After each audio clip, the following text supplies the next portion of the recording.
प्रिय साथियों, सभी का प्यार भरा नमस्कार। मैं रामचंद्र आप लोगों की सेवा में पुनः उपस्थित। आज हम पढ़ेंगे कक्षा 12 अर्थशास्त्र का क्लास दूसरी होगी। तो आज हम जानेंगे अर्थव्यवस्था के प्रकार। तो हेडिंग डालेंगे अर्थव्यवस्था के प्रकार।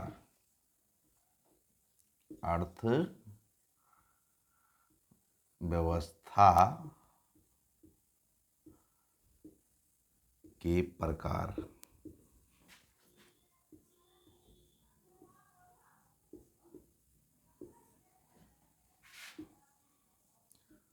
अर्थव्यवस्था 3 प्रकार की होती है। पूंजीवादी,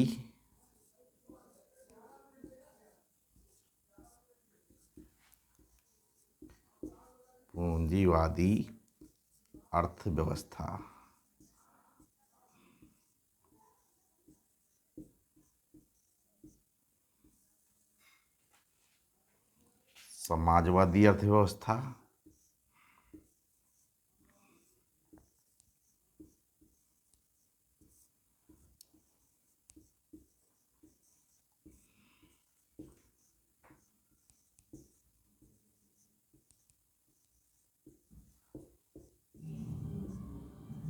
समाजवादी अर्थव्यवस्था, और मिश्रित अर्थव्यवस्था।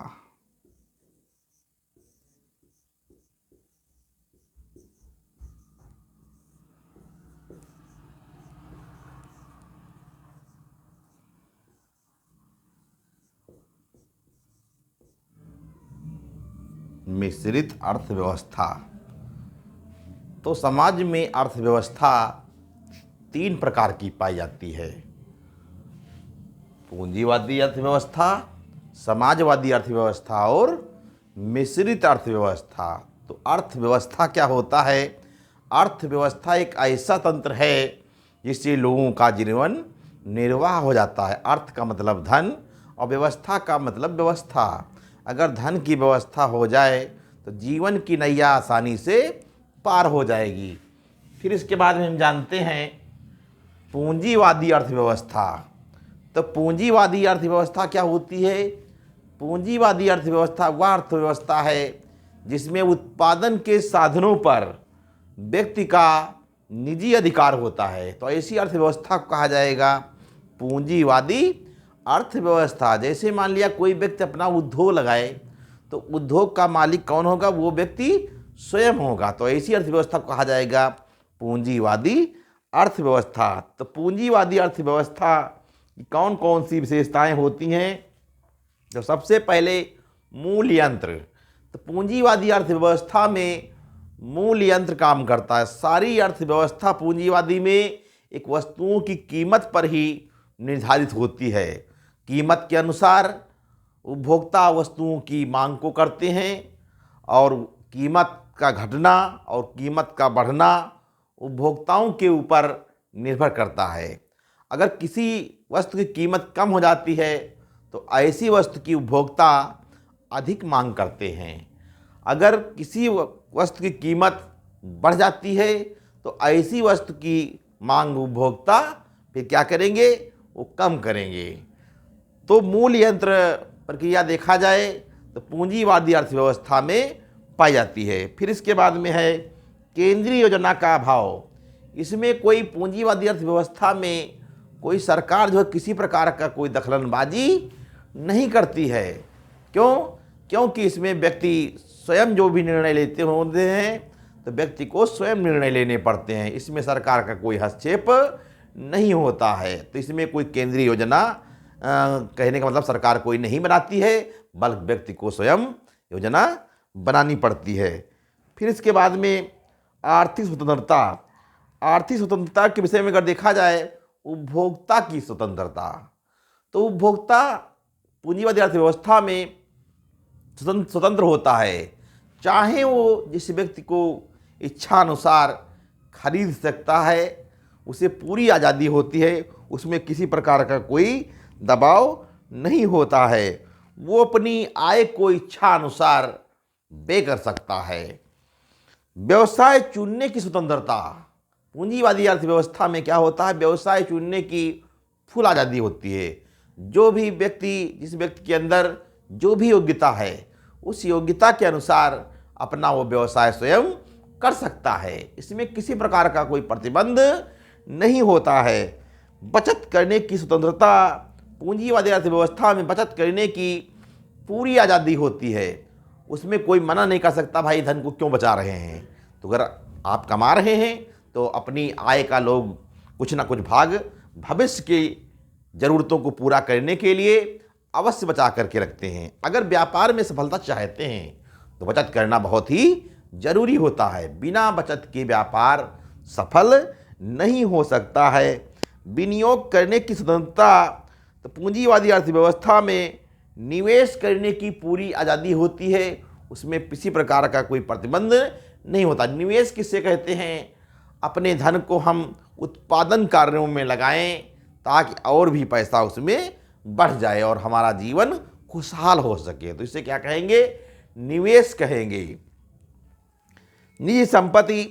पूंजीवादी अर्थव्यवस्था में जो व्यक्ति कमाते हैं उसकी संपत्ति कैसी होती है, निजी संपत्ति होती है। वो अपनी इच्छा अनुसार अपनी आय को व्यय कर सकता है, यानी खर्च कर सकता है, और इच्छा अनुसार अपनी आय को वो बचा सकता है। बचाएंगे कब, जब हम उपभोग में से कुछ कटौती को करेंगे तभी हम धन को बचा पाएंगे।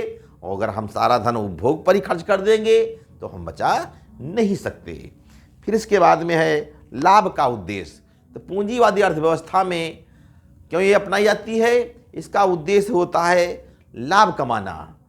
तो उद्योग व्यक्ति लगाता है किस लिए, लाभ कमाने के लिए। अगर लाभ नहीं होता है तो क्या होता है, ऐसी स्थिति में फिर उसे के अंदर निर्णय लेने की शक्ति होनी चाहिए और फिर ऐसे व्यवसाय को उसे बदलना चाहिए ताकि उसे लाभ मिल सके। लाभ के लिए ज़रूरी है, जैसे उद्योग है, मशीनों की मरम्मत की जाए, सही समय पर निर्णय लिया जाए, बाज़ार का बढ़िया उसे ज्ञान होना चाहिए, बाज़ार के भाव की जानकारी उसे लेते रहना चाहिए, श्रमिकों के साथ मधुर व्यवहार होना चाहिए।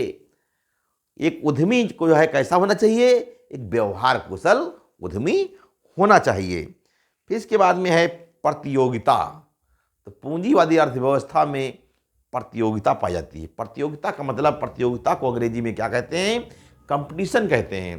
तो हर एक व्यक्ति यही चाहता है कि हम आगे निकल जाएं, हमारी वस्तु जो तैयार हम माल कर रहे हैं उनको अधिक से अधिक लोग वस्तुओं को, माल को पसंद करें और खरीदें। लेकिन तो इसमें क्या होता है, प्रतियोगिता को लेकर होड़ लगी रहती है, तो हर एक व्यक्ति आगे बढ़ने का प्रयास करता है। वर्ग संघर्ष। पूंजीवादी अर्थव्यवस्था में समाज दो वर्गों में बढ़ जाता है, धनी वर्ग और निर्धन वर्ग। धनी वर्ग में क्या होता है, धनी वर्ग निर्धनों का हमेशा वो शोषण किया करते हैं। शोषण का मतलब कि उन्हें समय से मजदूरी नहीं देते हैं, मजदूरी देंगे तो कुछ दिनों की मजदूरी रोक करके तब उनको मजदूरी देंगे और उनको जल्दी छुट्टी नहीं देते हैं। तो इस तरीके से देखा जाए पूंजीपति लोग क्या करते हैं, श्रमिकों का शोषण किया करते हैं। आर्थिक असमानताएं।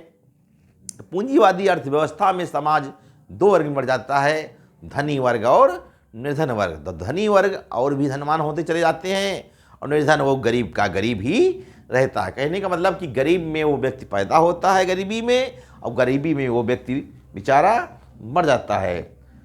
सरकार की भूमिका। पूंजीवादी अर्थव्यवस्था में सरकार कोई भी हस्तक्षेप इसमें नहीं करती है। क्यों? क्योंकि इसमें पूरा निर्णय किसको लेना पड़ता है, जो अपना व्यवस्था देख रहा है, जो उद्यमी है, अपना उद्योग लगाए हुए है, वही उसी को इसमें निर्णय लेना पड़ता है। उपभोक्ता का प्रभुत्व। पूंजीवादी अर्थव्यवस्था में उपभोक्ता कैसा होता है, सम्राट होता है, यानी राजा होता है। तो उपभोक्ता की रुचि के अनुसार वस्तुओं को निर्माण करवाना पड़ेगा। अगर हम अपने व्यवसाय में सफलता चाहते हैं तो उपभोक्ताओं की रुचि के अनुसार व्यवसाय में उनकी उपभोक्ताओं की रुचि के अनुसार वस्तुओं का निर्माण करवाना होगा। तो प्रिय साथियों, आज आप लोगों ने जाना अर्थव्यवस्था के प्रकार और अर्थव्यवस्था कितने प्रकार की होती है और पूंजीवादी अर्थव्यवस्था पे आज चर्चा की गई। अगले दिन फिर हम पुनः अगली अर्थव्यवस्था पर चर्चा करेंगे। तो प्रिय साथियों, आज की ऑनलाइन कक्षा में बस इतना ही। तो हमारे चैनल को सब्सक्राइब करें और लाइक करें, ताकि आपको लोगों को बेहतरीन से बेहतरीन हम वीडियो उपलब्ध करा पाएँ। तो प्रिय साथियों, बहुत बहुत धन्यवाद।